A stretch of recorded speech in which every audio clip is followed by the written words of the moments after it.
So, esto se llama un fidget. So, lo que tú haces es esto. Puedes hacer esto. Y es un popper. De todos los fidgets es un popper.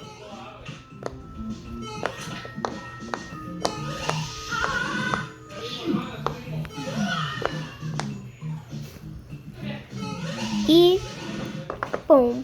Se acabó.